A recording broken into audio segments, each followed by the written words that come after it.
Me alegro. Parte de lo que vamos a hacer para partir es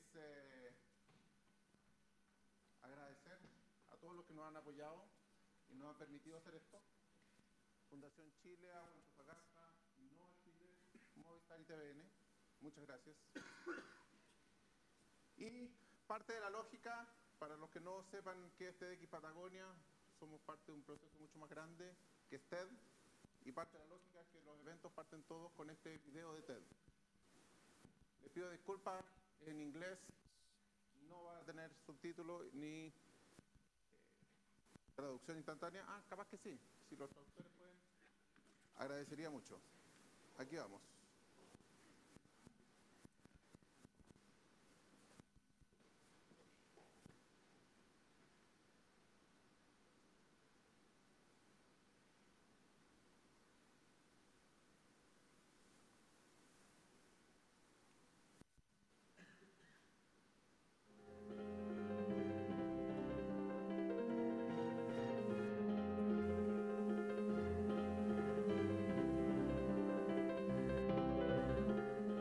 Now today, you're part of a truly remarkable global phenomenon.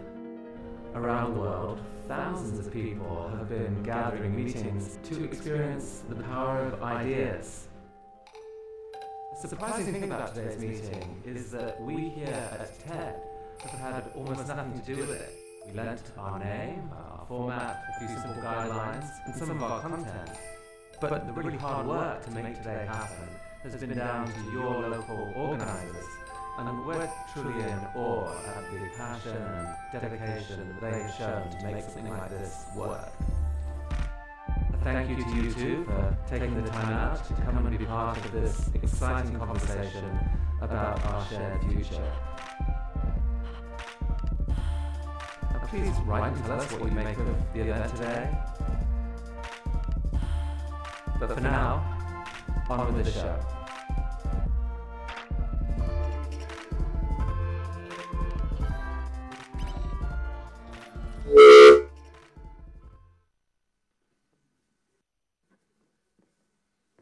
Disculpen por eso.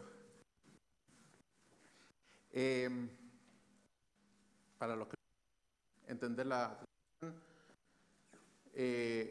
lo que dice básicamente es que este es un evento organizado desde Chile por la gente que lo hizo, que va a hablar aquí arriba. Ellos no tienen una vinculación, es organizado 100% con nosotros, pero con una licencia de ellos y con la estructura de ellos. Entonces, le pido participar en la organización de esto.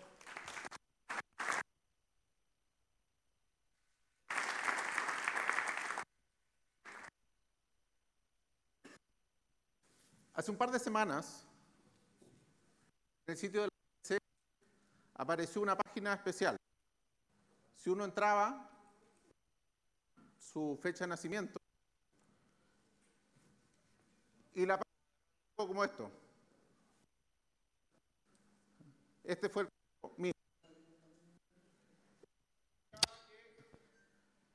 el momento que yo nací, habían 3.300 millones de personas en el mundo. Era un dato freak, entretenido, interesante. ¿Ya? ¿Aló? Ya. Disculpen. Entonces, era un dato interesante, pero un poquito perturbador.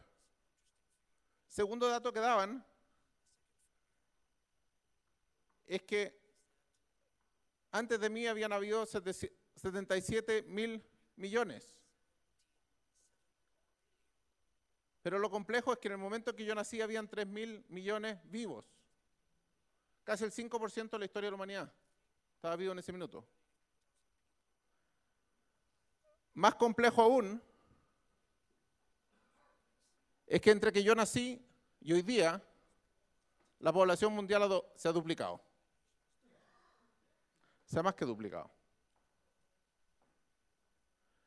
Entonces, la pregunta es, si desde que yo nací, ahora, la población mundial se ha duplicado,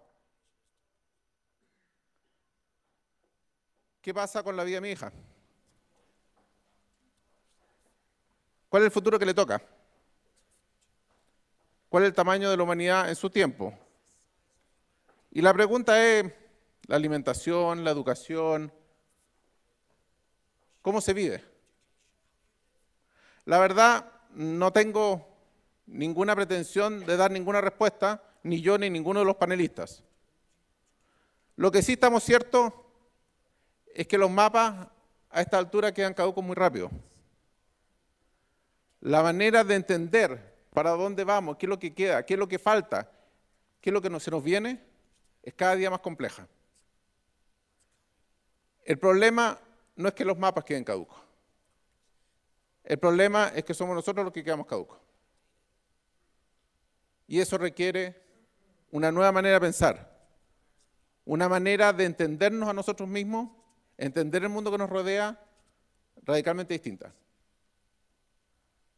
En las palabras de Pablo Neruda, muere lentamente quien abandona un proyecto antes de iniciarlo, no preguntando de un asunto que desconoce o no respondiendo cuando le indagan sobre algo que sabe. La invitación, evitemos la muerte en suaves cuotas, recordando siempre que estar vivo exige un esfuerzo mucho mayor que el simple hecho de respirar. La pregunta que nos vamos a hacer hoy día es por la innovación. En este mundo que todo está acelerando, la pregunta es cómo nos mantenemos vigentes. ¿Cómo nos mantenemos vigentes además, dado que la innovación solo acelera esto? No pretendemos en TEDx Patagonia dar ninguna clave, no tenemos la respuesta. Tenemos el regalo de tener muchos panelistas que nos van a abrir la mente desde sus distintos lados. Nos van a regalar más preguntas que respuestas. Entonces, para partir, vamos a invitar a don Alfredo Muchino, que nos va a contar desde su experiencia cómo las empresas From his danzan con experience, is esto, going to tell us cómo about logran how mantener businesses vigente su manage marca, to cómo keep posicionarla, their cómo brands up to date, how to estar en el position juego. themselves in the market, Alfredo, un aplauso, por favor. and keep up with times.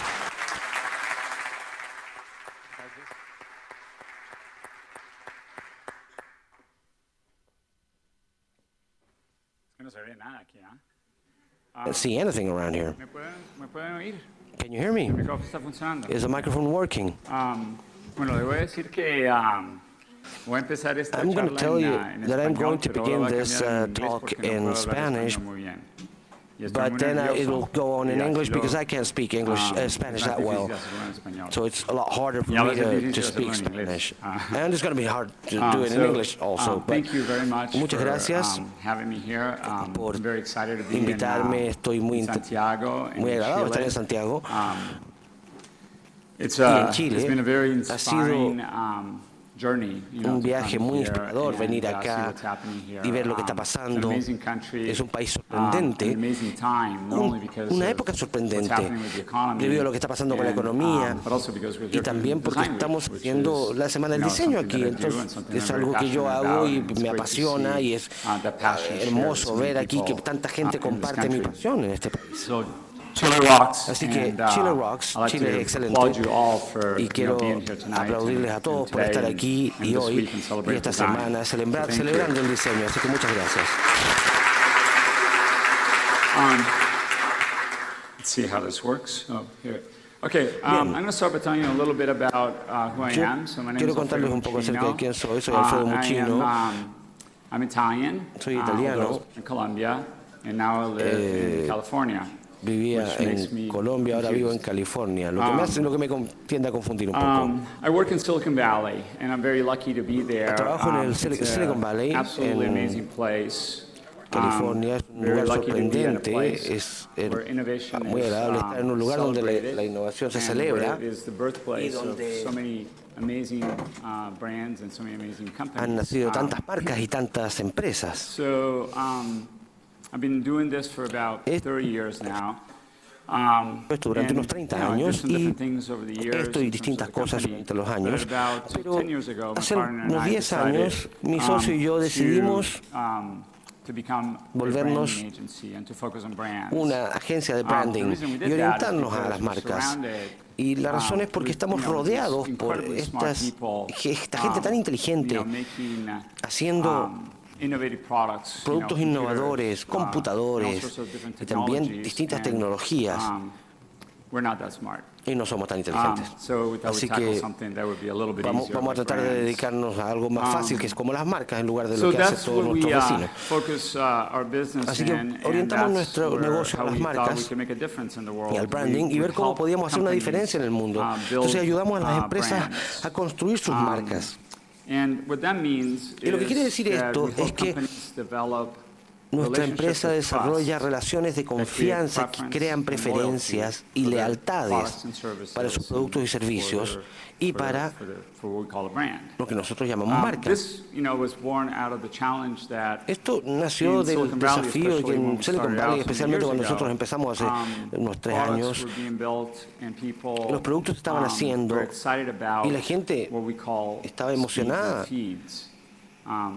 de la velocidad y la alimentación, las características de estos productos que hacían, y menos acerca de cómo estos productos influenciarían las vidas de las personas. Pero la verdad es que estos productos tienen el poder de cambiar las vidas. La forma en que se trabaja, la forma en que jugamos, la forma en que consumimos la información, la forma en que nos conectamos unos con otros.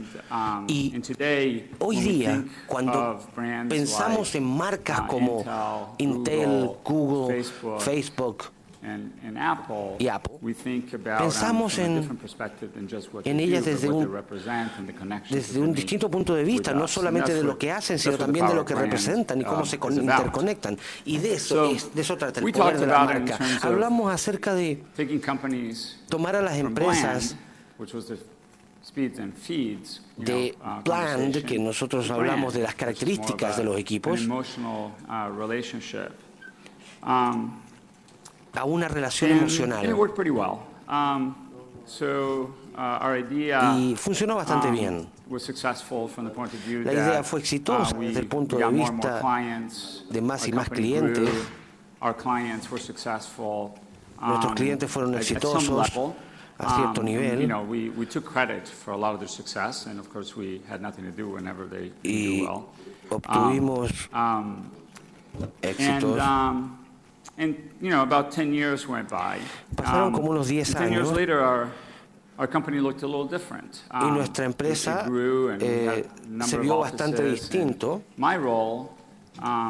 y mi rol se volvió diferente y contraté a alguien para que hiciera lo que estaba haciendo y para que me diera un tiempo acerca de reflexionar de lo que estaba haciendo.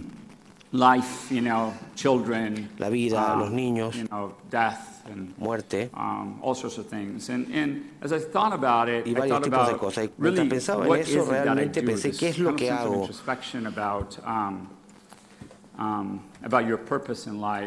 La satisfacción con su propósito en la vida. Y lo que me di cuenta es que lo que yo hacía era bastante superficial. Lo que yo hacía era ayudar a las empresas a verse bien. Entonces nosotros lo que hacíamos era fachadas, reconstrucciones. Llegábamos a las empresas y las reacondicionábamos. Llegamos allí, era una metáfora para decirlo, hacíamos una presentación de un producto o un lanzamiento. Alfredo, ¿me puedes ayudar a verme bien? Quiero cambiarme el peinado, quiero comprarme nueva ropa, y eso fue lo que hicimos. Nos sentamos con ellos y dijimos, bueno, mira, ¿cómo quieres verte? ¿Qué piensas que funcionaría respecto a estratégicamente verse bien? Y hacíamos que fueran más coloridos, o más elegantes, o más algo. Entonces, íbamos a la fiesta, salían entraban por la puerta y la gente notaba un cambio y obtenían atención. Pero la realidad es que Es que eso parece bastante superficial. Y cuando comenzamos a verlo después de un tiempo, me di cuenta que no era suficiente. No estábamos cambiando nada realmente, aparte de algo solo exterior. Y yo creo que teníamos la oportunidad y la responsabilidad como diseñadores y como gente de negocios de hacer algo más importante y con más significado. Así que no estaba muy feliz con esto. Aquí pueden ver el símbolo de no estar muy feliz en Silicon Valley. Así que decidimos hacer algunos cambios y se nos ocurrieron algunas ideas. Y trabajamos como compañía para pensar qué podríamos hacer diferente y decidimos que no estábamos satisfechos con hacer que las compañías solo se vieran mejor, que esa no era nuestra meta, sino que ayudaríamos a las compañías a ser mejores. Y eso suena muy simple y de alguna forma lo es, pero al mismo tiempo es muy difícil de conseguir. Así que eso fue lo que llamamos una transformación real. No se trata solamente acerca de la parte exterior, sino que es algo que sucede dentro. No solo cambiar la imagen, sino cambiar quién es usted, cambiar los valores. Entonces la transformación es un cambio real. Y un cambio real es auténtico, tiene un gran significado y marca una diferencia. En Silicon Valley, como pensé en los lugares de diferentes lugares del mundo, Apple es una compañía muy impresionante. Y Steve Jobs, que desafortunadamente falleció hace poco tiempo, fue un momento muy triste para todos nosotros, para todos los que habíamos sido influidos por su trabajo. Él quería cambiar el mundo. Cuando él comenzó su compañía, no creo que él realmente quisiera simplemente vender computadores. Él realmente quería crear una oportunidad para que las personas se comprometieran con la tecnología de forma tal que cambiara su vida y la mejorara. Y eso tuvo un gran significado. Y eso permitió que Apple no solamente fuera una gran compañía, sino que una tremenda marca. Una marca que ha evolucionado, que ha tenido la oportunidad de evolucionar, partiendo de hacer computadores hasta hacer música o diferentes actividades, hacer teléfonos, tablets, y mañana serán televisores, autos, quién sabe.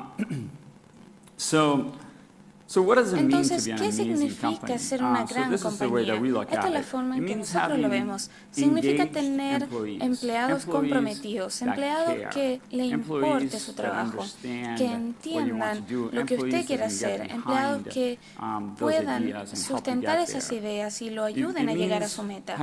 Significa también comprometerse para fabricar productos excelentes que las personas necesiten, que funcionen bien, productos que se realicen con integridad. También significa, como resultado de eso, satisfacer ciertas necesidades y crear clientes cuyas vidas sean mejores, más agradables con estos productos y experiencias que usted ha creado para ellos. Y como resultado de comprar los productos, y ellos van a pagar más, y lo cual crea un efecto positivo en la parte de fondo, porque claro, como negocio queremos tener una ganancia. Y eso hace que los accionistas estén felices, lo cual también es importante, porque las personas invierten en su compañía para que usted haga un trabajo y ellos tengan su parte de vuelta.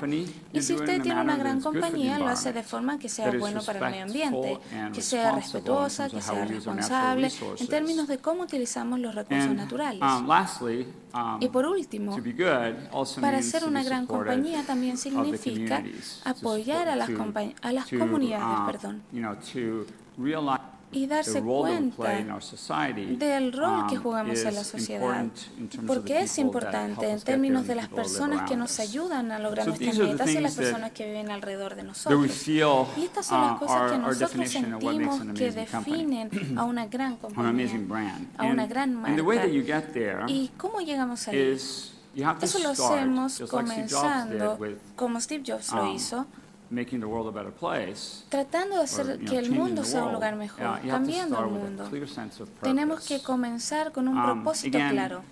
Una vez más, a mí me gusta que el lenguaje sea simple, pero las ideas son más complejas que eso. Y eso es lo que lo hace tan poderoso. En los negocios, muy frecuentemente, las personas se confunden acerca de por qué hacen las cosas que hacen. Y algunas veces eso se traduce en que el propósito o el objetivo es el dinero. Pero eso está equivocado. El dinero puede ser un beneficio lateral de tener un propósito, de construir un negocio y de hacer una diferencia. Pero el dinero no es el objetivo. Cuando el dinero se vuelve el objetivo, las cosas se comienzan a desarmar muy rápido. El objetivo tiene que ver con el significado. El objetivo es algo que tiene mucho más valor que el dinero. El significado dura y toca las vidas de las personas a lo largo del tiempo. En cambio, el dinero es evidente en mi vida. Entra y se va muy rápido. Así que lo que es importante acerca de esto, desde una perspectiva de crear marcas, es que cuando las compañías definen su propósito, su objetivo claramente y tiene significado, eso lleva a estar inspirado y inspira a las personas que trabajan en estas compañías. Y la inspiración, cuando se tiene eso dentro de la compañía, lleva a estar alineado, lo cual significa que todas estas personas, los empleados que están comprometidos, trabajan juntos con un objetivo común porque están orgullosos de lo que hacen y están haciendo algo que hace una diferencia para el mundo. Entonces, cuando se tiene esta alineación, tenemos inspiración y tenemos el deseo de hacer algo, eso capacita la posibilidad de crear innovación. La innovación para nosotros también puede llegar a innovación. Cuando tenemos la inspiración y el alineamiento, tenemos una cultura de innovación. Y es importante acerca de esto que creamos oportunidades para que estas personas trabajen juntas y así continuamente estén innovando. Es una profecía autocumplida. No se trata acerca de pedirle a alguien que innove y la gente colabore. Entonces, el resultado final es que para que las marcas sean muy buenas y que hagan todas las cosas que ya nombré en la lista, lo principal es construir una cultura de innovación. Y el secreto es no mirar para afuera, no preocuparse mucho acerca de cómo usted se ve frente al mercado, sino ver el interior y entender los valores que guían una compañía para que ésta haga grandes cosas. Así que la transformación real comienza en el interior. Y como ya dije, puede comenzar con ideas simples, pero es difícil que se realicen. Yo no conozco. Muchos clientes han venido a nosotros y han dicho, quiero ser como Apple, quiero ser un hombre muy rico, pero desafortunadamente ninguna de estas compañías querían ser como Apple, solo querían verse como Apple. Y esa es una diferencia, eso es diferente. Así que necesitamos ser auténticos en nuestro deseo de hacer algo diferente, auténticos en la forma como administramos nuestras compañías, cómo tratamos a los empleados, a los clientes, cómo nos relacionamos con las comunidades. Y esa es la clave para hacer una diferencia en toda nuestra compañía. La autenticidad es sustentable y eso se siente muy bien. In putting together this presentation, I was asked, to keep in mind, the purpose of TED, and as Leo explained, we're not here to give you necessarily a lot of answers, but potentially to raise some challenges. The purpose here is really to inspire you to think about what you're doing, and hopefully to do it in a way that it will make a positive impact on your business, in your lives, and in your communities. And I hope to have done a little bit of that for you today. So thank you very much. Really appreciate it. And I'm done with that. Thank you. Okay, thank you.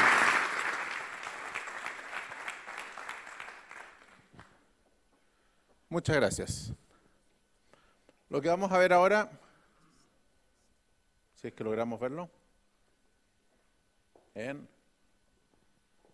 Lo que vamos a ver ahora es un video de Rory Sutherland, que se hace la pregunta de si van a faltar recursos, si tenemos que crear mucho más para mucho más gente. La pregunta es, ¿dónde está la innovación? ¿Es necesariamente la innovación un problema de los ingenieros? Rory trae algunas respuestas un poquito sorprendentes. Los dejo con él.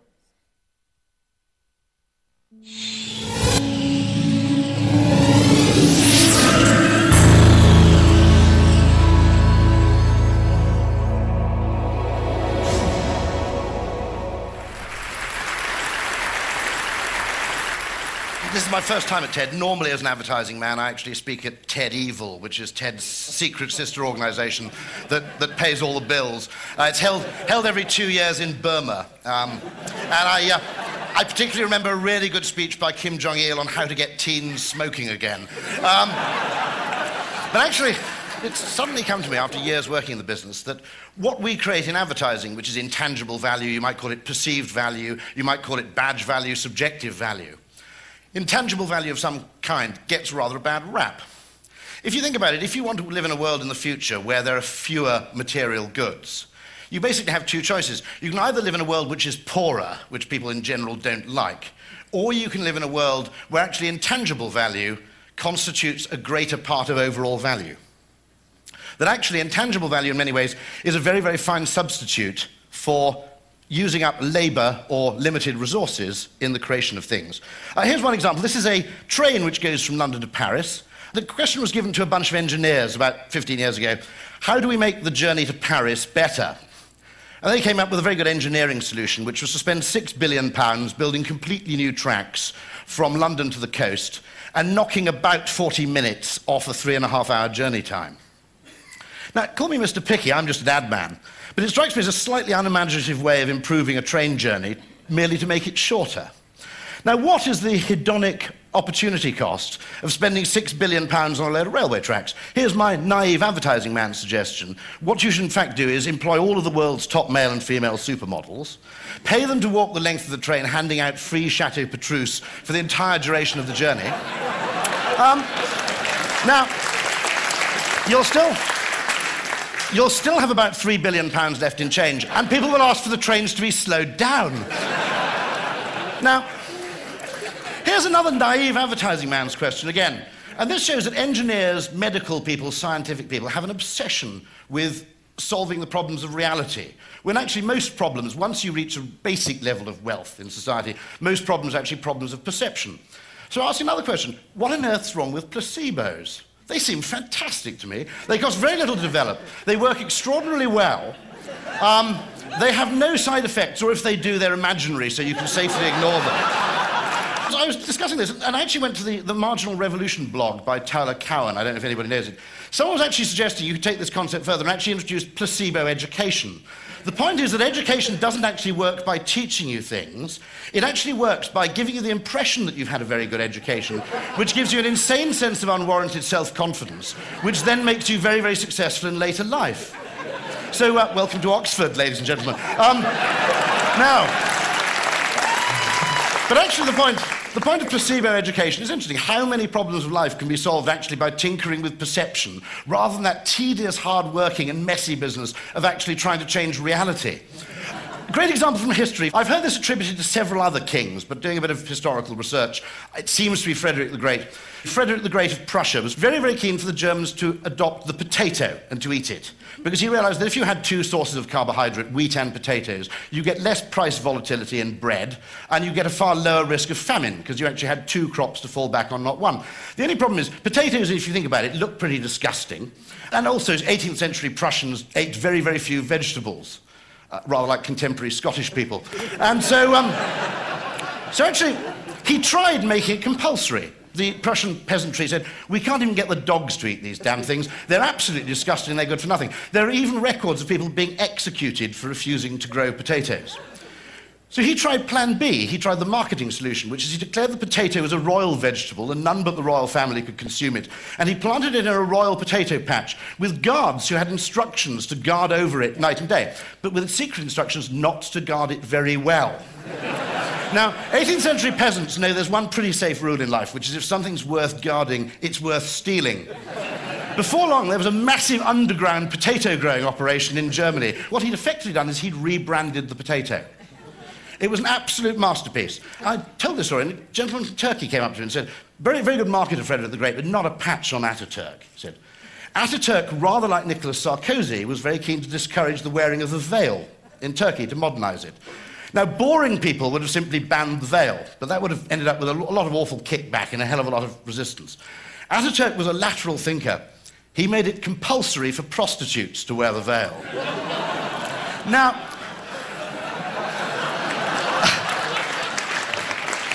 I can't verify that fully, but it doesn't matter. There's your environmental problem solved, by the way, guys. All convicted child molesters have to drive a Porsche Cayenne.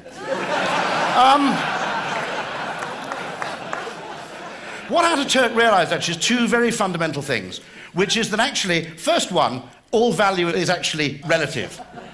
All value is perceived value. For those who don't speak Spanish, Judo Naranja is actually the Spanish. This is actually, it's not the dollar, it's actually the peso in Buenos Aires. A very clever Buenos Aires street vendors decided to practice price discrimination to the detriment of any passing gringo tourists.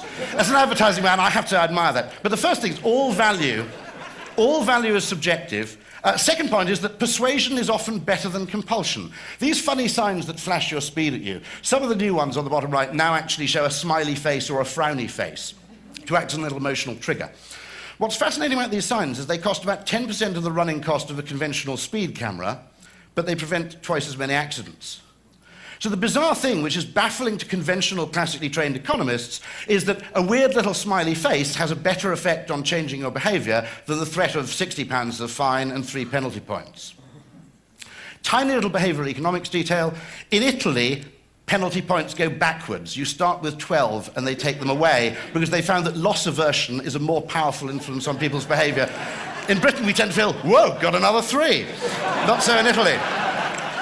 Another fantastic case of creating intangible value to replace actual or material value, which remember is what, after all, the environmental movement needs to be about. This again is from Prussia, from I think about 1812, 1813. The wealthy Prussians, to help in the war against the French, were encouraged to give in all their jewellery, and it was replaced with replica jewellery made of cast iron. Here's one, Goldgabe für Eisen, 1813. The interesting thing is, for 50 years hence, the highest status jewellery you could wear in Prussia wasn't made of gold or diamonds, it was made of cast iron. Because actually, never mind the actual intrinsic value of having gold jewellery, this actually had symbolic value, badge value. It said that your family had made a great sacrifice in the past. So the modern equivalent would, of course, be this. But actually, there is a thing, just as there are Veblen goods, where the value of the good depends on them being expensive and rare, there are opposite kind of things, where actually the value in them depends on them being ubiquitous, classless, and minimalistic. If you think about it, Shakerism was a proto-environmental movement. Adam Smith talks about 18th century America, where the prohibition against visible displays of wealth was so great, it was almost a block on the economy in New England, because even wealthy farmers could find nothing to spend their money on without incurring the displeasure of their neighbours. It's perfectly possible to create these social pressures which lead to more egalitarian societies. What's also interesting, if you look at products that have a high component of what you might call messaging value, a high component of intangible value versus their intrinsic value, they are often quite egalitarian. In terms of dress, denim is perhaps the perfect example of something which replaces material value with symbolic value. Coca-Cola, a bunch of you may be a load of pinkos and you may not like the Coca-Cola company, but it's worth remembering Andy Warhol's point about Coke, where what Warhol said about Coke is, he said, what I really like about Coca-Cola is the President of the United States can't get a better Coke than the bum on the corner of the street. Now that is actually, when you think about it, we take it for granted, it's actually a remarkable achievement to produce something that's that democratic.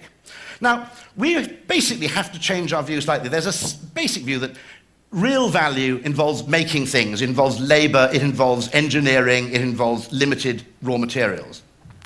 And that what we add on top is kind of false, it's a fake version, and then there's a reason for sort of suspicion and uncertainty about it. I mean, it patently veers towards propaganda.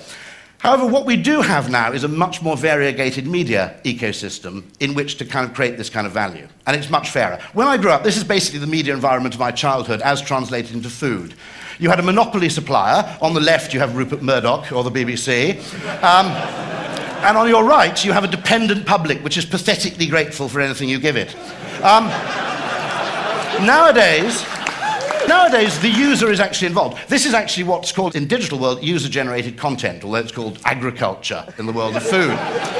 This is actually called a mashup, where you take content that someone else has produced and you do something new with it. In the world of food, we call it cooking. This is Food 2.0, which is food you produce for the purpose of sharing it with other people. This is mobile food. British are very good at that. Fish and chips and newspaper, the Cornish pasty, the pie, the sandwich. We invented the whole lot of them. We're not very good at food in general, but Italians do great food, but it's not very portable, generally. I only later discovered that the Earl of Sandwich didn't invent the sandwich, he actually invented the toasty, but then the Earl of Toasty would be a ridiculous name, frankly. Finally, we have contextual communication. Now, the reason I show Pernod, it's only one example. Every country has a contextual alcoholic drink. In France, it's Pernod. It tastes great within the borders of that country, but absolute shite if you take it anywhere else. Unicum in Hungary, for example. The Greeks actually managed to produce something called Retsina, which even tastes shite when you're in Greece. But so much communication now is contextual that the capacity for actually nudging people, for giving them better information. B.J. Fogg at the University of Stanford makes the point that actually the mobile phone he's invented the phrase persuasive technologies. He believes the mobile phone, by being location-specific, contextual, timely, and immediate, is simply the greatest persuasive technology device ever invented. Now, if we have all these tools at our disposal, we simply have to ask the question, and Thaler and Sunstein have, of how we can use these more intelligently. I'll give you one example. If you had a large red button of this kind on the wall of your home, and every time you pressed it, it saved $50 for you, or put $50 into your pension, you would save a lot more. The reason is that the interface fundamentally determines the behavior. Okay? Now, marketing has done a very, very good job of creating opportunities for impulse buying. We've never created the opportunity for impulse saving. If you did this, more people would save more. It's simply a question of changing the interface by which people make decisions, and the very nature of the decisions changes. Obviously, I don't want people to do this, because as an advertising man, I tend to regard saving as just consumerism needlessly postponed. But if anybody did want to do that, that's the kind of thing we need to be thinking about, actually. Fundamental opportunities to change human behavior. Now, I've got an example here from Canada.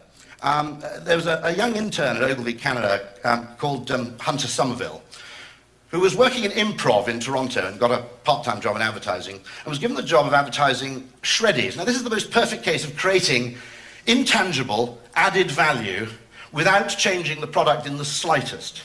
Shreddies is a strange, square, whole-grain cereal, only available in New Zealand, Canada, and Britain. It's Kraft's peculiar way of rewarding loyalty to the crown. In working out how you could relaunch Shreddies, he came up with this.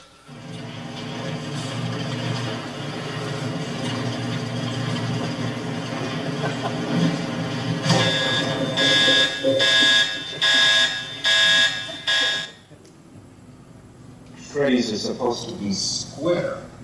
Are any of these diamond shapes gonna... New Diamond Shreddies cereal. Same 100% whole grain wheat in a delicious diamond shape. Now, I'm not sure this is the most perfect example of intangible value creation. All it requires is photons, neurons, and a great idea to create this thing. And I have to say, it's a work of genius, but naturally you can't do this kind of thing without a little bit of market research. So Shreddies is actually introducing a new product, which is something very exciting for them. So they're introducing new Diamond Shreddies. It's interesting. So I just want you to look at that box there. So I just want to get your first impressions when you see that, and you see the Diamond Shreddy box there. Are they square? I'm a little bit confused. They look like squares. It's all in the appearance, but it's kind of like thinking about a 6 or a 9, like a 6 flip it over, it looks like a 9, but a 6 is very different from a 9. And M and a W, exactly. Actually, when you don't see it, like when I sat there, I think you just look like you're turning on its end, but when you see it like that, it's more interesting looking. Just try both of them. Take a square one there first.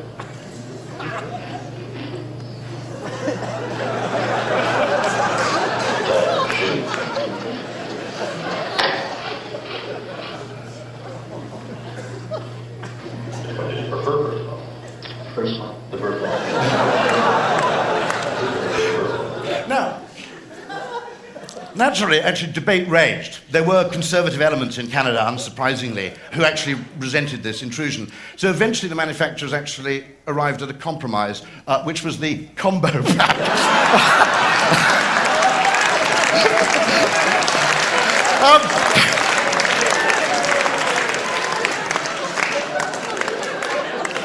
Now,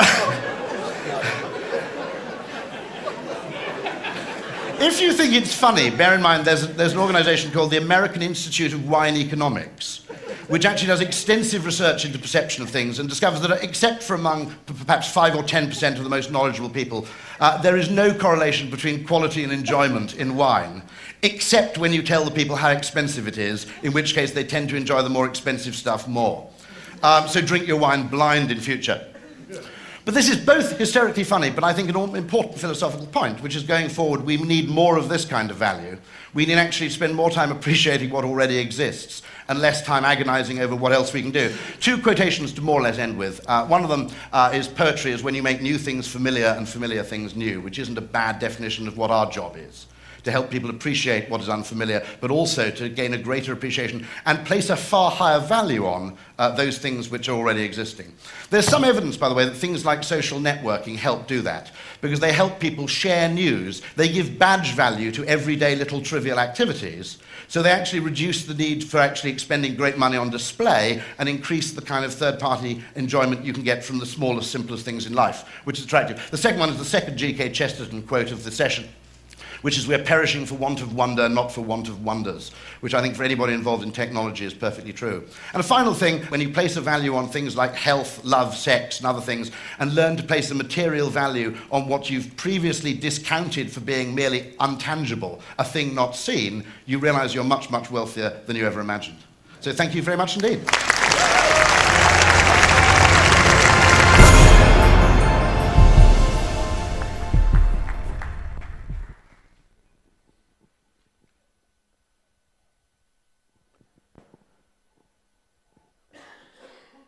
A la hora de inventar valor donde no existía, a la hora de cambiar radicalmente la manera en que entendemos las cosas, nuestro próximo invitado, Pedro, efectivamente hizo algo revolucionario. Probablemente muchos de ustedes han escuchado hablar de él y de lo que han hecho en conjunto un grupo grande de gente, pero dejo que él lo cuente. Un aplauso, por favor, para Pedro.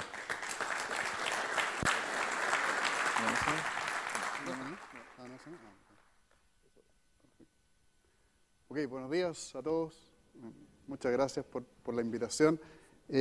Quería contarles brevemente sobre lo que estamos realizando. Esto se mueve. Perfecto.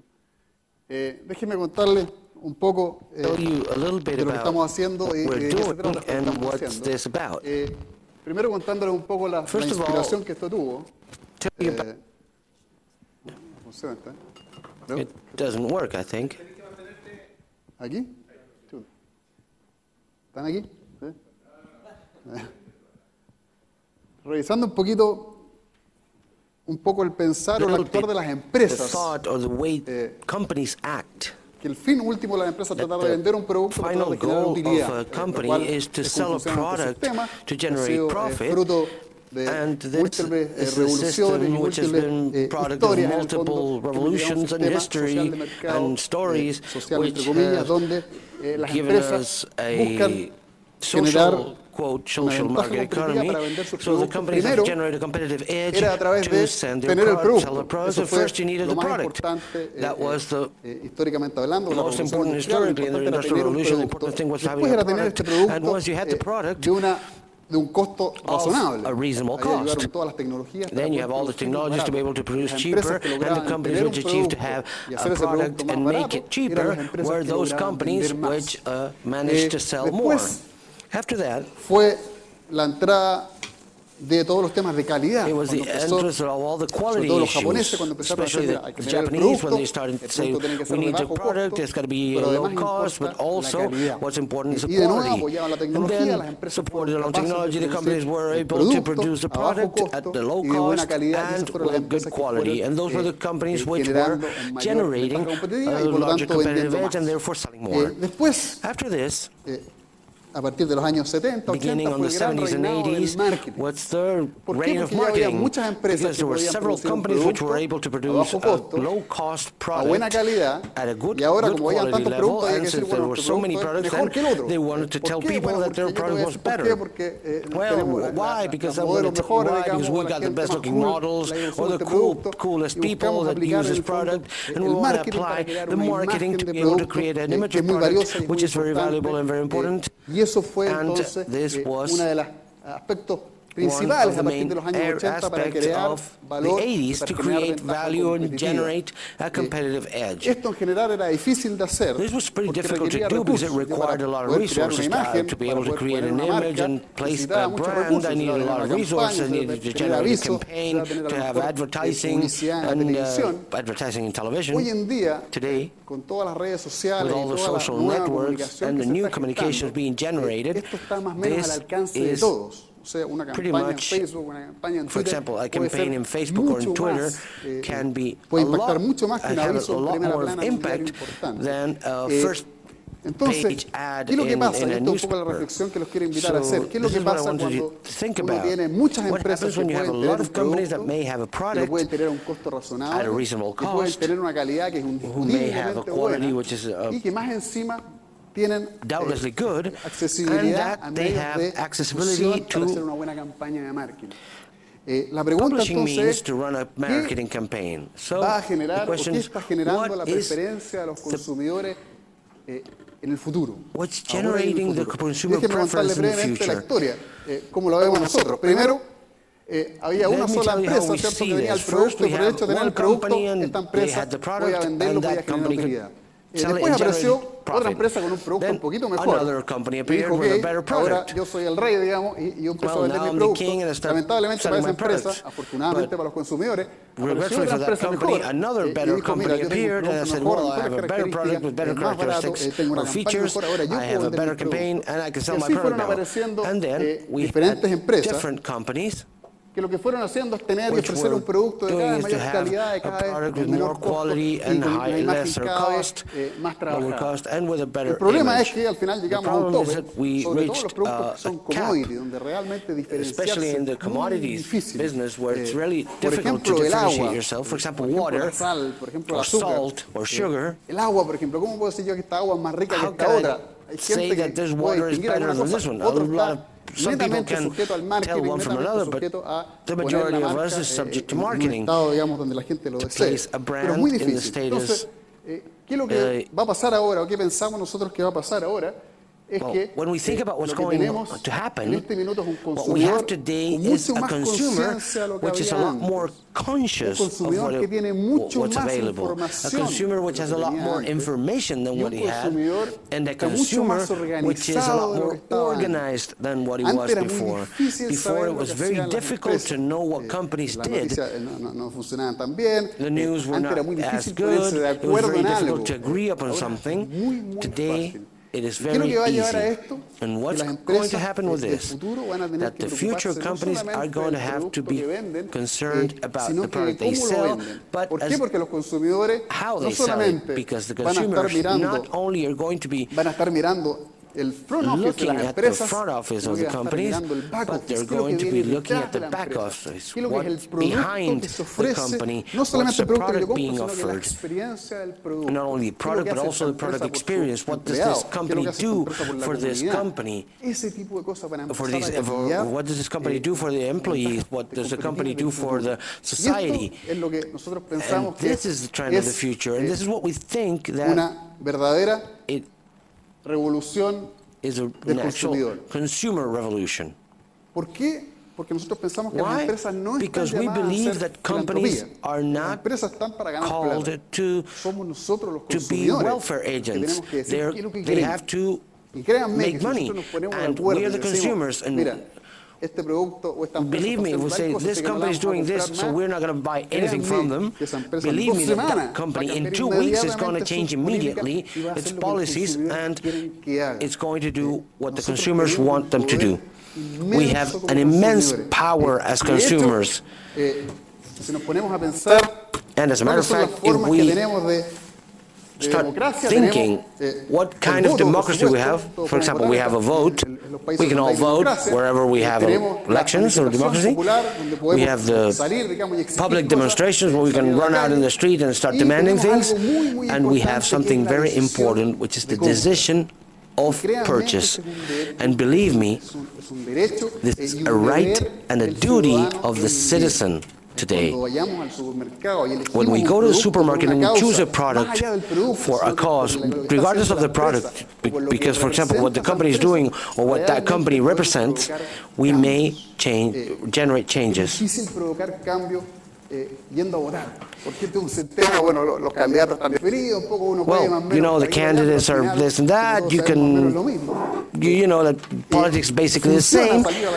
It works to run out in the street and start demonstrating. It works, fortunately, but believe me, that one of the most effective weapons we have today and we will have in the future is this one. Go to the supermarket and choose the companies we believe are good. And with that, we're going to create a tremendous change. I believe that the future democracy is going to be closer and closer to the supermarkets. A purchase is a vote. And when we all agree to vote for someone, immediately we're going to steer the company towards what we want them to do. And I believe that is very powerful. Thinking of this, why don't we create a company which is 100% concerned of the back office? Well, what we want to do is to have a company that what it does, this is called, what they do is donate 100% of their profit to child welfare agencies. And 100% of the profit generated by the sales is donated to social foundations. It was a difficult process to create a company. When we were beginning, a lot of people, well, profit is important, don't donate 100%. Please donate. Well, we were very emphatic in this. What we want to do is donate 100%. If we donate a 99, we're going to have 1% of doubt on what we're doing. So this company sells everything, pays for all the cost, pays our salaries. We have 2, full-time and 1 part-time. And what's left of the profit goes to social foundations. What's our plan? This has been very difficult, I told. We entered a world where we have very large companies. It is very difficult to enter the supermarkets. You need a lot of sales there and play with a lot of things that happens inside the supermarket. It's been very complex, but we have achieved an advance. We began in March 2009, and now we're selling roughly 180,000 bottles a month, and this has allowed us to donate roughly 30 million pesos, which we believe we will double the next year. It's been a long road. Our next attempt is to send different products to the market of this brand. We're going to experiment in salt, sugar, other commodities that people say, well, I have a product here which is of the same quality of the other one. Costs the same thing as the other one, but this product gives me a satisfaction beyond the product in itself. And if that happens, and we manage to get into more commodities, we're going to be able to generate a lot of resources. I've always liked revolutions, to study the revolutions in the history of humanity. And normally revolutions are like the pendulums. You have a revolution on one side and then everything changes, everybody dies historically, and what we see, the ones that are left are even worse than the other ones, and the society is oscillating in this pendulum motion. So the most effective revolutions are going to be those born within the systems. And the system we have today of free market, quote free market, which is a system that creates a lot of injustice, is a very bad system, but is the less bad system that the humanity has managed to invent. So within this system, with things like these, we are going to be able to generate changes which are not bloody changes. I'm playing with the same set of rules, but we are making a change. And this is what's more effective. I believe this is like judo.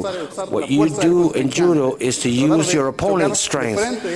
Now, crashing head on to this system and the injustice will be dying in the attempt. So you got to use the strength of the market, and when you use it for this kind of thing, you may generate changes which last in time. So, what's our invitation? First, the people should open to this revolution. I believe that as citizens we have the right and the duty to exercise our preferences at the time of buying. Look in the supermarket, inform ourselves of what the companies are doing, what they're doing well, what they're doing bad, and prefer those companies who are doing good things, and communicate this with the social networks and get that product to do well in the market. We believe that doing this, we may provoke important changes in our society. And what's the message for the companies? Companies have to anticipate this. A lot of people are doing this. They're gathering this corporate social responsibility, and they're gathering this, they're applying this. This is not cosmetics. This is to commit with what I do. Why? Why? Not because they're good. Companies are not meant to be welfare agents. It is okay to have a profit, but to be able to make money, companies are going to be socially responsible.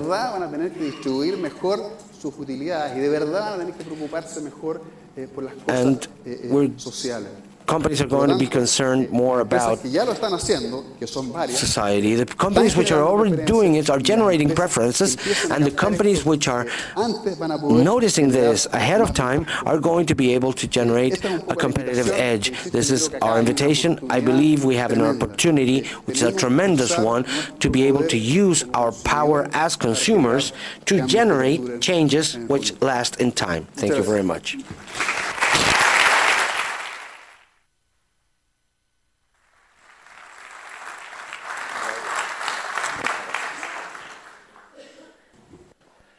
Esa es una notable revolución inventada desde Chile. It's a great revolution invented in Chile. It's a different way to do business, de entender lo que estamos haciendo. to understand what we're doing.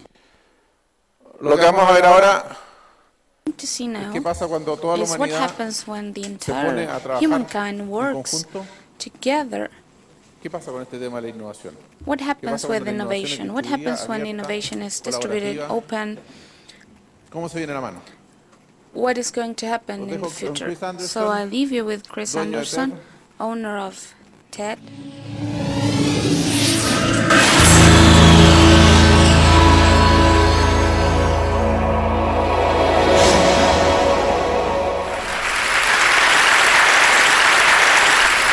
Nothing else.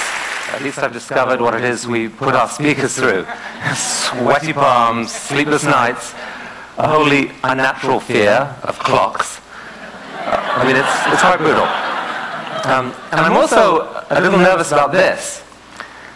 There are 9 billion humans coming our way.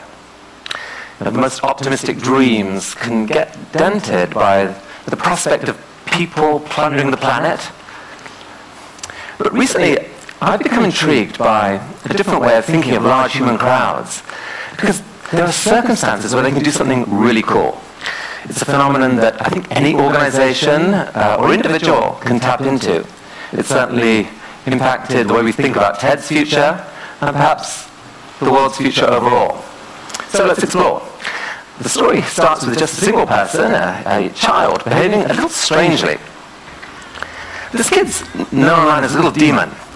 He's doing tricks here, dance tricks, that probably no 6-year-old in history ever managed before. How did he learn them? And what drove him to spend the hundreds of hours of practice this must have taken? Step your game up, oh! Step your game up, oh! So that was sent me by this man, a filmmaker, Jonathan Chu, who told me that was the moment he realized the internet was causing dance to evolve.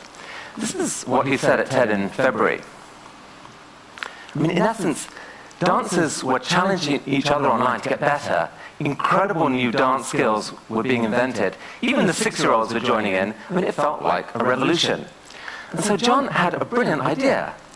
He went out to recruit the best of the best dancers off of YouTube to create this dance troupe, the League of Extraordinary Dancers, the LXD. I mean, these kids were web-taught, but they were so good, they got to play the Oscars this year. And at TED here in February, their passion and brilliance just took our breath away. So this story of the evolution of dance seems strangely familiar. You know, a while after TED Talks started taking off, we noticed that speakers were starting to spend a lot more time in preparation. It was resulting in incredible new talks like these two, months of preparation crammed into 18 minutes, raising the bar cruelly for the next generation of speakers with the effects that we've seen this week. I mean, it's not as if JJ and Jill actually ended their talk saying, step your game up, but they might as well have. So in both of these cases, you've got these cycles of improvement apparently driven by people watching web video. What is going on here? Well, I think it's the latest iteration of a phenomenon we can call crowd-accelerated innovation. And there are just 3 things you need for this thing to kick into gear. You could think of them as 3 dials on a giant wheel. You turn up the dials, the wheel starts to turn. And the first thing you need is a crowd, a group of people who share a common interest. The bigger the crowd, the more potential innovators there are. That's important. But actually, most people in the crowd occupy these other roles. They're creating the ecosystem from which innovation emerges. The second thing you need is light. You need clear, open visibility of what the best people in that crowd are capable of, because that is how you will learn, how you will be empowered to participate. And third, you need desire. You know, innovation's hard work. It's based on hundreds of hours of research and practice. Absent desire, not going to happen. Now, here's an example, pre-internet, of this machine in action. Dancers at a street corner. You know, it's a crowd, a small one. But they can all obviously see what each other can do. And the desire part comes, I guess, from social status, right? Best dancer walks tall, gets the best date. There's probably going to be some innovation happening here. But on the web, all 3 dials are ratcheted right up. The dance community is now global. There's millions connected. And amazingly, you can still see what the best can do. Because the crowd itself shines a light on them, either directly through comments and ratings, email, Facebook, Twitter, you know, or indirectly through numbers of views, through links that point Google there. So it's easy to find the good stuff. And when you found it, you can watch it in close-up repeatedly and read what hundreds of people have written about it. That's a lot of light. But the desire element is really, you know, dialed way up.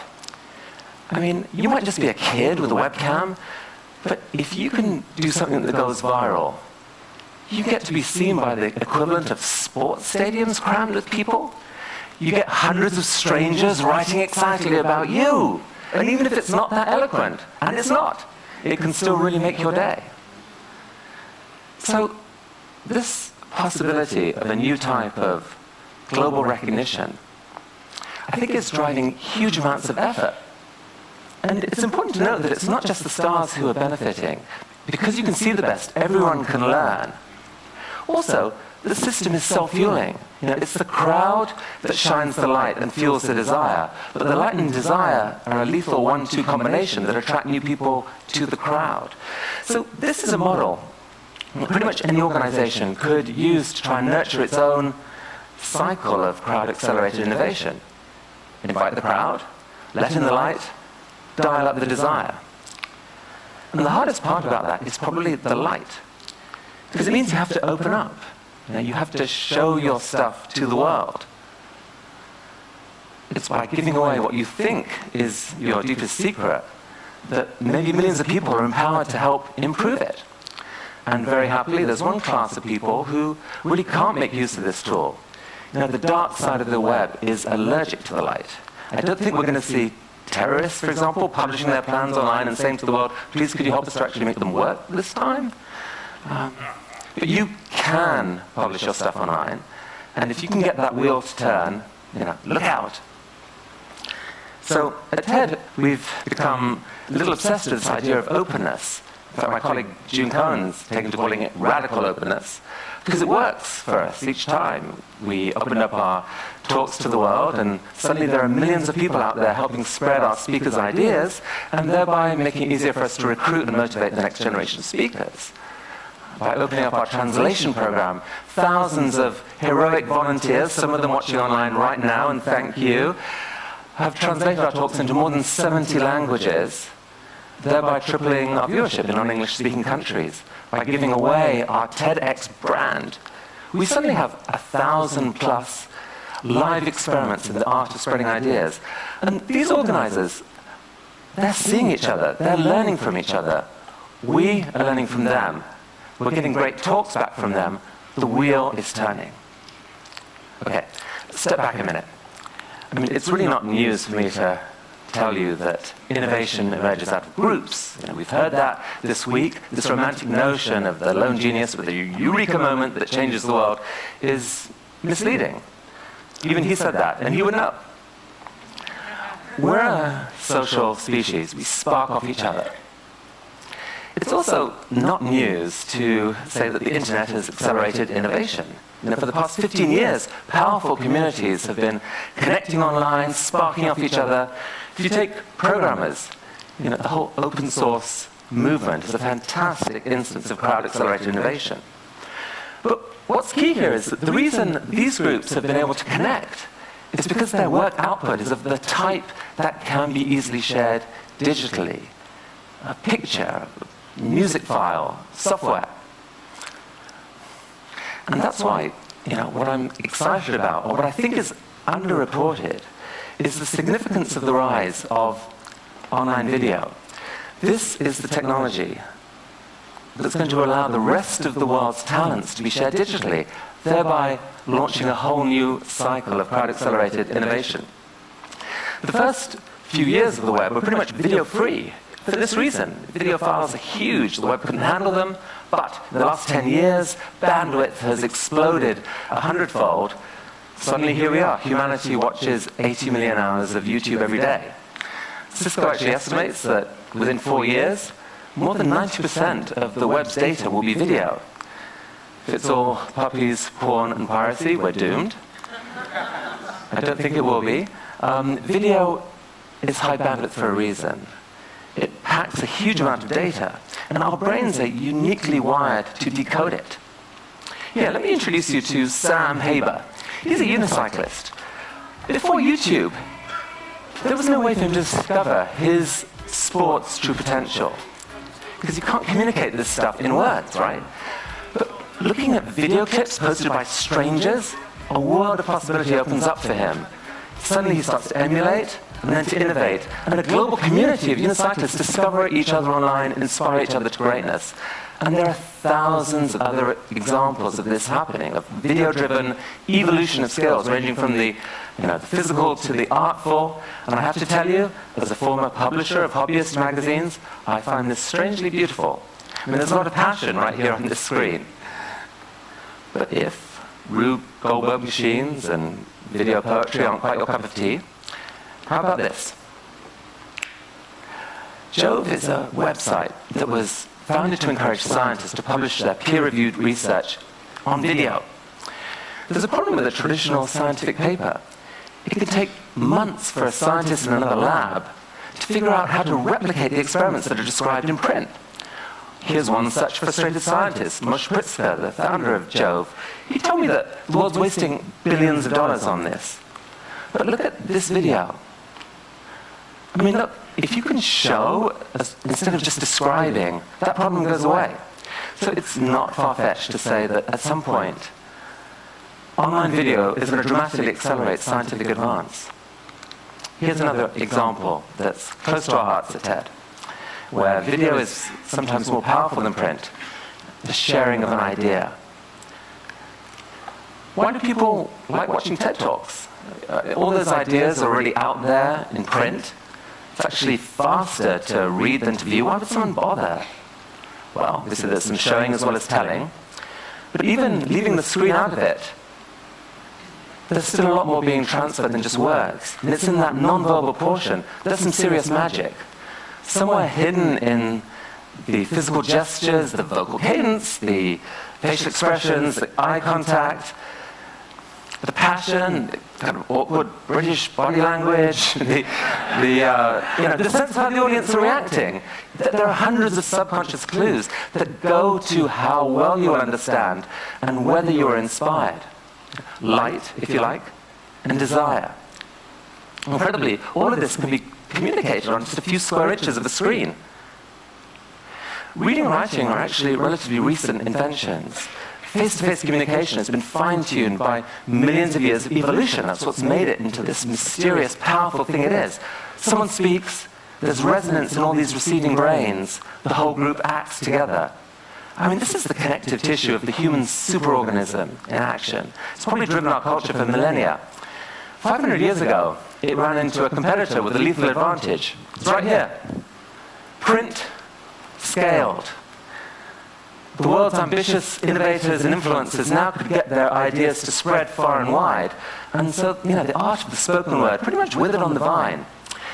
But now, in the blink of an eye, the game has changed again. It's not too much to say that what Gutenberg did for writing, online video can now do for face-to-face communication. So that primal medium, which your brain is exquisitely wired for, that just went global. Now this is big. we may have to reinvent an ancient art form. I mean, today, one person speaking can be seen by millions, shedding bright light on potent ideas, creating intense desire for learning and to respond, and in his case, intense desire to laugh. For the first time in human history, talented students don't have to have their potential and their dreams written out of history by lousy teachers. They can sit 2 feet in front of the world's finest. Now, TED is just a small part of this. I mean, the world's universities are opening up their curricula. Thousands of individuals and organizations are sharing their knowledge and data online. Thousands of people are figuring out new ways to learn and, crucially, to respond, completing the cycle. And so, as we've thought about this, it's become clear to us what the next stage of TED's evolution has to be. TED Talks can't be a one-way process, one to many. Our future is many to many. So we're dreaming of ways to make it easier for you, the global TED community, to respond to speakers, to contribute your own ideas, maybe even your own TED Talks, and to help shine a light on the very best of what's out there. Because if we can bubble up the very best from a vastly larger pool, this wheel turns. Now, is it possible to imagine a similar process to this happening to global education overall? I mean, does it have to be this painful, top-down process? Why not a self-fueling cycle in which we all can participate? It's the participation age, right? Schools can't be silos. We can't stop learning age 21. What if, in the coming crowd of 9 billion, what if that crowd could learn enough to be net contributors instead of net plunderers? That changes everything, right? I mean, that would take more teachers than we've ever had. But the good news is, they are out there. They're in the crowd, and the crowd is switching on lights, and we can see them for the first time, not as an undifferentiated mass of strangers, but as individuals we can learn from. Who's the teacher? You're the teacher. You're part of the crowd that may be about to launch the biggest learning cycle in human history, a cycle capable of carrying all of us to a smarter, wiser, more beautiful place. Here's a group of kids in a village in Pakistan, near where I grew up. Well, in 5 years, each of these kids is going to have access to a cell phone capable of full-on web video and capable of uploading video to the web. I mean, is it crazy to think that this girl on the back at the right, in 15 years, might be sharing the idea that keeps the world beautiful for your grandchildren? It's not crazy. It's actually happening right now. I want to introduce you to a good friend of Ted who just happens to live in Africa's biggest shantytown. Hi, my name is Christopher Macau. I'm one of the organizers of TEDx Kibera. There are so many good things which are happening right here in Kibera. There is a self-help group that turned a trash place into a garden. The same spot, it was a crime spot whereby people were being robbed. They are using the same trash to form green manure. The same trash site is feeding more than 30 families. We have our own film school. They are using flip cameras to record, edit, and reporting to their own channel, Kibera TV. Because of scarcity of land, we are using the sack to grow vegetables and also able to save on the cost of living. Changes happens when we see things in a different way. Today, I see Kibera in a different way. My message to TED Global and the entire world is Kibera is a hotbed of innovation and ideas.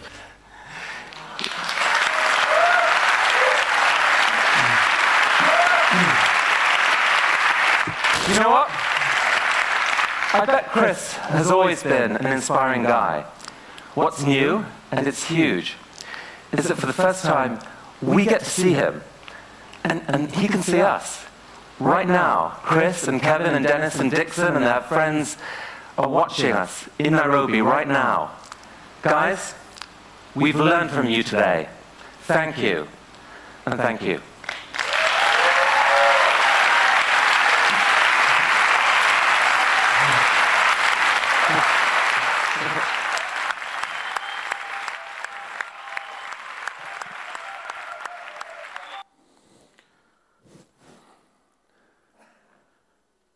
Lo que se nos viene es claramente un mundo sorprendente, radicalmente I mean, it's distinto a todo lo que clearly a hemos pensado. surprising world, very different from everything we could Claramente el have mundo en ever que vivimos hoy imagined. día no The tiene world nada we're que ver con el living mundo en today el que has yo nací. nothing to do with the world La that I was pregunta es, born in. ¿cuál es el mundo que The viene? question is, what's the La world pregunta for es, the future? The ¿cómo question pensamos en is, ese mundo? how do we think about that world? Parte de lo que va a ser Part nuestro of what's próximo going to invitado be es ayudarnos our a next pensar sobre guest cómo hay que pensar en ese nuevo is mundo. going to help us to think Un aplauso about para that Marco. future world.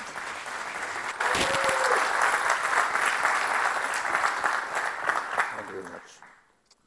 Hola, Chile. Oh, Chile, So good to be here.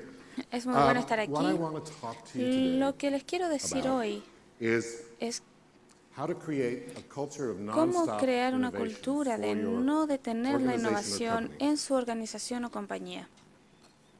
As we all know, I think Como as all todos the world knows sabemos, now, creo que we todo el lost mundo a lo great sabe, innovator hemos in perdido Steve un gran Jobs, innovador que era founder of Steve Apple, Jobs, fundador de a couple Apple, months ago. hace un par de meses. But what you don't know Pero lo que is no that he almost saben died es que 5 years él earlier. casi falleció hace Let me tell 5 you what años. Déjenme contarles lo que pasó. I used to live in the same Yo city, vivía en la same misma town ciudad as Steve Jobs.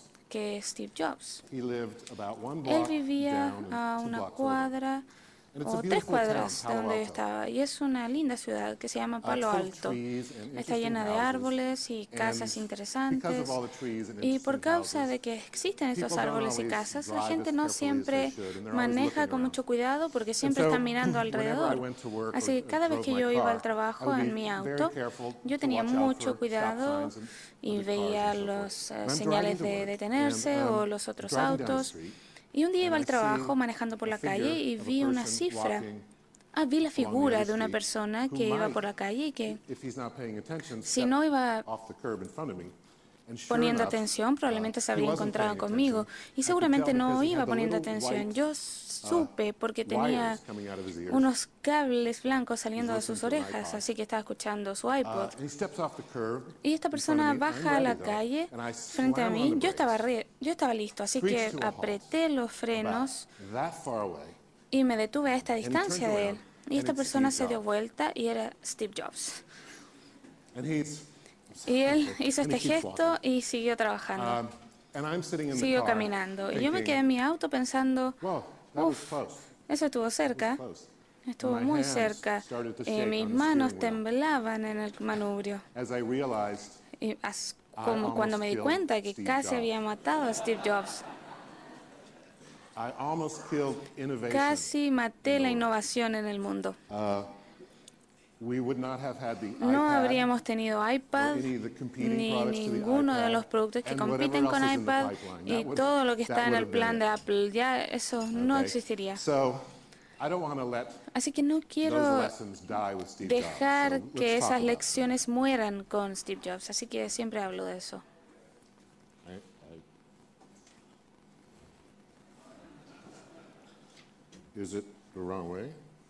Quizás no lo estoy operando bien. Esta tecnología, quizás es la pila.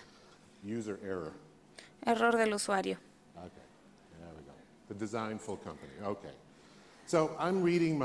Estaba leyendo hace 5 años más o menos. Estaba sentado en mi casa tomando desayuno y leyendo el diario Wall Street. Y esa era la historia principal del día. La economía de Estados Unidos pierde.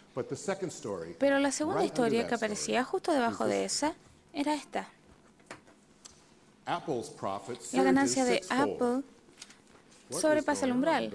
¿Qué está pasando? El resto del mundo se está hundiendo y Apple está siendo tan exitoso. Entonces el diario Wall Street claramente tuvo que entrevistar a Steve Jobs para darse cuenta de qué estaba pasando. Y le preguntaron, le dijeron, Steve, esto es genial. ¿Cómo tú esperas mantener esto? Y él lo dijo en 5 palabras. Nosotros tratamos de seguir innovando. Y eso fue. Nosotros tratamos de seguir innovando.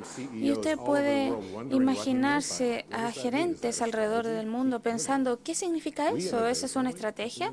Nosotros innovamos, ¿o no? Pero no como Apple. Apple tiene una cultura de innovación. Y el secreto de la innovación es este. Si usted quiere innovar, usted debe diseñar. El diseño es el ingrediente secreto de la innovación. Y muchas compañías no quieren enfrentar eso porque no entienden qué es el diseño. Así que yo les voy a decir qué es el diseño para que de hoy en adelante lo sepan y puedan usarlo en sus compañías para crear una cultura que innove todo el tiempo, continuamente. Muy bien. ¿Qué es diseño? ¿Y quién es un diseñador? Bueno, el diccionario dice que un diseñador es una persona que crea un artefacto o un sistema de artefactos. ¿Pero qué es esto, un artefacto? ¿Alguien aquí vive de hacer artefactos, de vender artefactos? No se puede hacer un negocio con eso. La verdad es que no ayuda mucho. Así que yo prefiero esta definición de Herbert Simon, que era un premio Nobel de los años 60, que fue un pionero en cosas como la inteligencia artificial, por ejemplo. Y él tenía muchas cosas interesantes que decir acerca del diseño. Y su definición es esta. Un diseñador es cualquier persona que piensa en formas de cambiar situaciones existentes para que se conviertan en situaciones mejores. Así que noten, por favor, que la selección especial de la palabra cualquier persona, anyone, y cambiar las situaciones. Entonces, utilizando esta definición, cualquier persona podría ser un diseñador, incluso los gerentes. Entonces, yo diría que un gerente, si no es un diseñador, debe ser cambiado, porque un diseñador está cambiando cualquier cosa que tenga que ver con una situación existente por una situación ideal. Y eso deberían estar haciendo todos los gerentes. Y todos ustedes hacen eso, así que felicitaciones. ¿Dónde trabajan los diseñadores? Trabajan en este lugar que está entre la visión y la realidad. Y hay una brecha entre esas situaciones. La realidad es lo que es, ¿cierto? Los negocios están obsesionados con el qué, pero el ideal tiene que ver ver con lo que podría ser. Esa es la visión. Y el espacio que está ahí, yo le llamo el espacio del dragón, la brecha del dragón, porque en los antiguos días de la navegación, las personas que hacían los mapas los dibujaban, y dibujaban el océano, los continentes y todo eso, y dibujaban pequeñas serpientes de mar, donde no sabían lo que había. O si había historias negativas de esos lugares, dibujaban serpientes para señalar que habría dragones ahí. Bueno, también hay dragones en los negocios y están justo aquí, entre la visión y la realidad. Hay dragones por todas partes. Así que lo que sucede es que por causa de estos dragones, las personas que toman decisiones en los negocios tradicionales tienden a tomar las decisiones como si estuviesen escogiendo ropa en una tienda. En vez de ir a un sastre, simplemente ven lo que hay disponible y se prueban algo.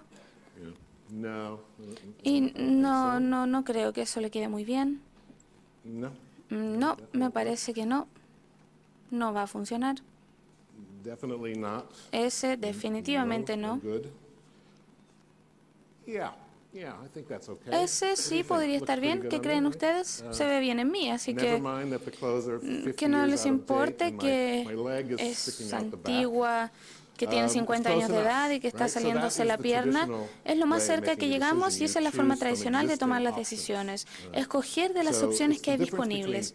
Hay una diferencia entre decidir el camino y diseñar el camino. Necesitamos diseñarlo si queremos ser innovadores. El problema con los negocios hoy en día es que los gerentes hacen lo primero que se les viene a la cabeza. Este es de un profesor famoso de una escuela de negocios. Él también dijo que hay un nivel completo de reflexiones, de pensamiento, que no existe en las gerencias tradicionales y que podemos encontrarlo en el diseño. Así que los negocios están descubriendo el diseño finalmente. Y lo que es diferente en esta nueva forma de pensar se llama pensar en diseño, y se los voy a explicar. Y al final van a quedar con ese conocimiento para siempre acerca de qué se trata de esto, y va a quedar metido en su mente para siempre. La forma de tomar decisiones en el mundo de los negocios tradicional tiene dos pasos. El primer paso es saber algo. Lo sé porque tuve un caso de estudio en la universidad, o lo sé porque lo leí en una revista. Lo sé porque en la última compañía en que trabajé lo intentamos y no funcionó. O sí funcionó, como sea. Es algo que siento que sé. Y después paso de saber al hacer. Son básicamente dos pasos. Se sabe algo y se hace algo. Y listo.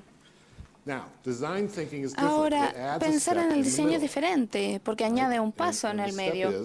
Y ese paso es hacer algo.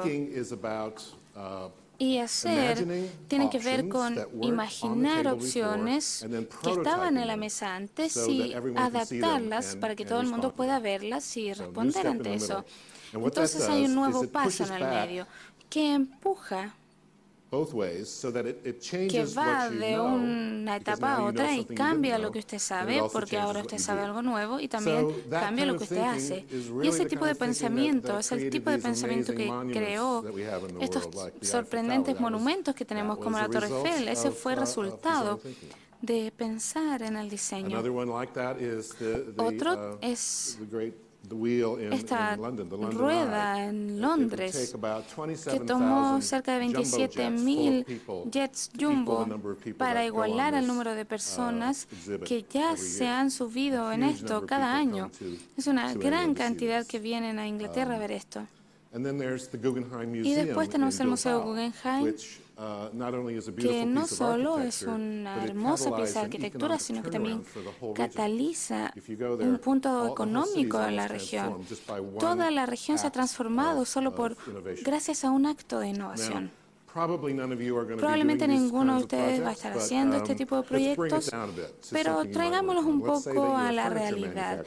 Digamos que usted construye muebles y usted está tratando de reinventar la silla, todas las sillas de oficina se ven como esto y usted está pensando, bueno, ¿qué podemos hacer? Si usted usa pensamiento de diseño, podría pensar en algo así. Esta es la silla Aeron, diseñada por Herman Miller hace 10 o 15 años más o menos, que utilizó este pensamiento de diseño y reinventó la silla. Y usted pensaría que esto no es una gran cosa porque hay más o menos 2.000 productos que venden. ¿Qué es un producto más? Pero esta silla, porque era tan innovadora, de hecho, se llevó el 30% de sus ventas en algún punto. El 30%, una sola silla. Así que una pequeña innovación puede hacer una gran diferencia en una compañía. Así que, ¿a qué más se puede aplicar el diseño? Esto se está poniendo interesante porque el diseño es muy poderoso. Claramente usted puede aplicarlo en todos los peldaños de esta escalera, a las conversaciones externas, que serían publicidad, por ejemplo, identidad, qué sé yo, marketing social y ese tipo de cosas. Claramente usted puede trabajar con el diseño. Subiendo un poco la escalera, tenemos los productos y servicios. Sabemos que podemos diseñar productos, la silla era un producto, pero usted también puede diseñar servicios. No debería ser un accidente, usted debería diseñarlos. Estoy yendo muy rápido, quizás. También la experiencia del cliente. Si la experiencia del cliente es lo que impulsa las marcas y diseña las marcas, entonces nosotros deberíamos pensar cuál es la experiencia del cliente y hacerla muy agradable. Ese es un proyecto de diseño también. Ecosistemas de la marca, porque ahí hay muchas personas involucradas. Tenemos trabajadores, los grupos de interés, los accionistas. Todos dan y reciben algo y esas relaciones pueden ser interesantes. Subiendo la escalera llegamos a los procesos operacionales, comunicación interna, decisiones estratégicas que también pueden ser diseñadas. Se puede diseñar un proceso para eso. Estructura organizacional, su modelo de negocios puede ser diseñado. La visión de la compañía puede ser un proyecto de diseño. Estas son el tipo de cosas que pueden ser diseñadas. No solamente están los niveles menores de la escalera, que tiene que ver con publicitar el producto. En todos los niveles hay diseño y así se puede lograr un gran cambio. Y la clave para esto es hacer lugar para el diseño, no solamente mantenerlo ahí atrás, en el cuarto trasero, ahí está el diseño. No, debería ser parte del pensamiento de todo el equipo de líderes a partir del día 1. Es un asunto crucial. Muy bien.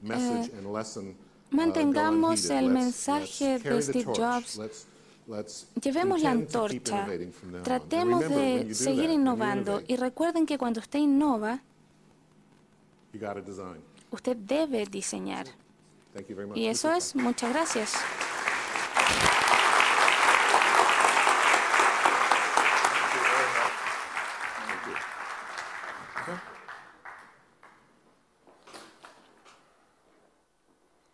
Bueno, ahora viene la parte más compleja. Now we'll have the more complex section of our exposition. What is going to happen in the future for our lives, for my daughter, for example? It doesn't have to do with what we're talking about here on stage. It has to do with what you're talking about. So we're going to have coffee now. We'll be back in 15 minutes. Please, I ask you to be back on time. We started a little late, but we want to finish on time, so I'll meet you here in 15 minutes. Thank you very much.